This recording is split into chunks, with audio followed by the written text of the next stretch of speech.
USC will host Utah. USC is looks like consensus now 7-point favorite. Over under sitting around 54. This game 8 p.m. Eastern on Fox. This pains me to say, but I love USC here. Loved it a little more under a touchdown, but look, I think USC will bounce back here. Double revenge spot. They lost twice to Utah last year. They got embarrassed against Notre Dame. I think they will come out with their hair on fire here against the Utah defense that's been excellent if you look at their metrics. But come on, let's see. Who have they faced? At home, they faced Graham Mertz and a pair of freshman quarterbacks making their first starts in hostile environments. On the road, I mean, they went to Oregon State and got dominated. And they went to Baylor, a bad Baylor team, playing their backup, making his first collegiate start, and should have lost to Baylor. This team has played nothing but bad passing offenses and backup quarterbacks. So I'm not sure how real I know their defense is good, but I don't know how elite it is. And they will be without star safety Cole Bishop for a bullshit targeting call that he got in the fourth quarter. That's big. He's like the leader of that defense. So if USC comes out with their hair on fire here in a big hype spot, I expect Caleb Williams to bounce back at the disastrous game. I expect the USC defense to number one, let me get back to my thought. So they come out with their hair on fire, no Cole Bishop, and they jump out to a lead. Utah's done. The Utah offense, they have to just run it 40 to 50 times in this game, ugly it up, try to out physical USC. But I just don't think that they will be able to keep pace. This offense is horrendous. I mean, I don't think people understand how bad it is without Cam Rising, without Kuthi at tight end. They just lost their other tight end for the season in Thomas Yasmin. They don't have any receivers. It's bad. They're only one of 14 teams in the country averaging under 5 yards per play. In comparison, USC is averaging 7.8. They are also giving up a lot of explosive plays, even though they rank outside the top 100 in explosiveness. Even though they played all the teams I just mentioned with backup quarterbacks, I think USC is going to hit some explosive plays here. They're going to load the box. They showed they could do that against Notre Dame. And Notre Dame, only rushed it 30 times for 125 yards. And they have a much more formidable passing attack than whatever Utah's rolling out there now. So I think this sets up for a really good spot for USC to come out and get a lead. And once they get a lead, if they go up 2 scores, Utah's done. Like they're done. They're going to, once they have to start passing, it's over. So I like USC here. And for what it's worth, following a loss, USC's gone 14-4 against the spread as a single-digit favorite against league opponents since 2005, covering by over 10 points per game. They are the most profitable team in the country in that spot over that period.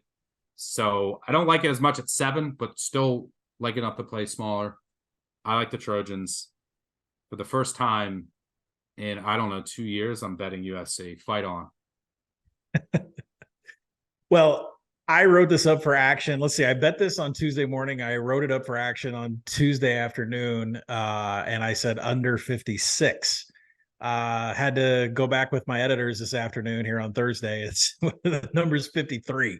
So sometimes you got to go back and review what you put in there. But there is a book out there in Iowa, Pennsylvania, a couple others that is sporting a 54.5, 55 being the biggest key in total. So if you can try to get close to that, I would suggest an under. But look, Caleb Williams. And we assume Rising and Kuthi are done, right? Like they're just not. Oh yeah, I mean, Whittingham says it. He says the same thing every day for weeks. We're just waiting on that phone call on Cam Rising, right? And I don't know. I'm not a surgeon. I didn't go to medical school, but like either you know or you don't with your knee. Like, what are they running tests every day on Rising? Like, I mean, how have we been going 7 weeks now and we don't know when he's going to be ready? It's like you're stuck in court or something. Like you're a juror. I don't know why this is taking so long, but yeah. Yeah, it ended up being way worse than it originally. It wasn't just an ACL. I did the same thing. ACL, MCL, every ligament. That's what he tore. So the timetable is not even there yet. And for what it's worth, going back to Leonard with his injury, sometimes you got to read the tea leaves. And Elko was like, we don't want to risk the long-term health. We don't want to risk the long-term health. Like when you're hearing that, a lot of times that's basically saying, hey, we're going to sit him out. But anyway, go ahead. Yeah, and there's just, I mean, you're right. There's other injuries here. Brant Kuthi, and then Jaquindon Jackson missed a game, and he came back and ran last week. And they asked him, they're like, "What made you run so hard?" He's like, "I'm pissed off and tired of being injured. I'm tired of all of us being injured."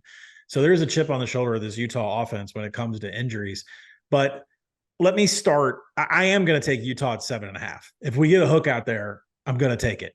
I wouldn't do it at 6 and 7, like where you're buying USC, but I will take 7.5. So let me just make this case out there. I said this on the new BCS. I'll repeat it. I'm sorry for everyone that watched new BCS. Caleb Williams has not made a big time throw since week 4 against Arizona State. He has a 9-13 big time throw to turnover worthy play rate. That's in contrast to a 32-11 rate last year when he won the Heisman. He only had 6 fumbles last year. He's got 9 this year. I don't know what's going on. I don't know if it's, the receivers aren't as good. They lost some pros, and the offensive line is kind of a mess. Like they're still trying to figure that out up front. So I think he's like rushed and trying to do too much. I think the one thing that puzzles me is that Pac-12 Media Days, cash your tickets. I interviewed Caleb Williams face to face, and he said the one thing I learned from last year, especially in the Pac-12 championship game, is that I don't have to leave the pocket all the time, and I don't have to make all these spectacular plays with my legs. So I thought we would come into this season, he'd be more of a pocket passer, working on that, getting ready for the NFL. And lo and behold, every single play is that little spin move that he does outside the tackle box, and he throws off of one leg, side armed. Like everything is a Patrick Mahomes replica. And you're just not there yet, And so are you distracted? Are you not putting in the work? Are you not studying defensive coverages? Speaking of that, in this game, Utah runs an elite coverage unit, cover 3 and cover 1. Caleb has struggled against cover 3 and cover 1. He is really good against quarters. I talked about that last week with Notre Dame, and Notre Dame picked him off a number of times. So I took Utah on the under here. I don't think Caleb's going to get it back just because of the coverage numbers. Utah's defense, we'll see if that translates outside of Rice Eccles. But let me make a case for why I'm going to take Utah at 7.5. Nate Johnson was listed above Bryson Barnes as the quarterback behind Cam Rising. Nate Johnson's going to get the start here, especially when Cam Rising is officially announced not going to play this week. That would lead me to think that Utah is going to go into the Coliseum with a 100% plan to attack on the ground. USC is 83rd in defensive rushing success rate. That is exactly where you want to attack them, is on the ground. Then you go back into USC's schedule. How many times has their defense faced a dual threat quarterback?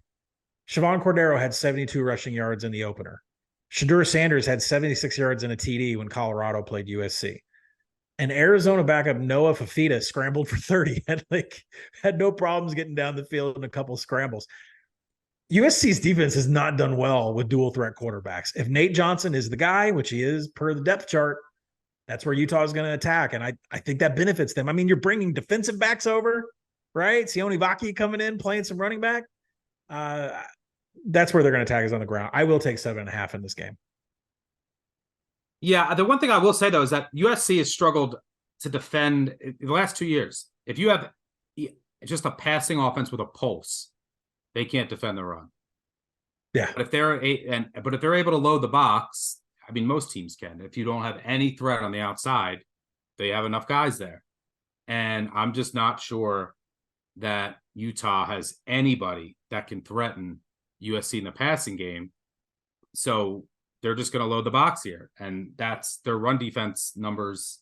You could throw them out if they're able to put 9 guys in the box. So we'll see. Utah definitely has, I think, the coaching edge and the physicality edge, but I think this is a good spot for USC. I think they're going to jump out early, and then it's just going to be tough for Utah. But definitely wouldn't blame you for buying the 7.5.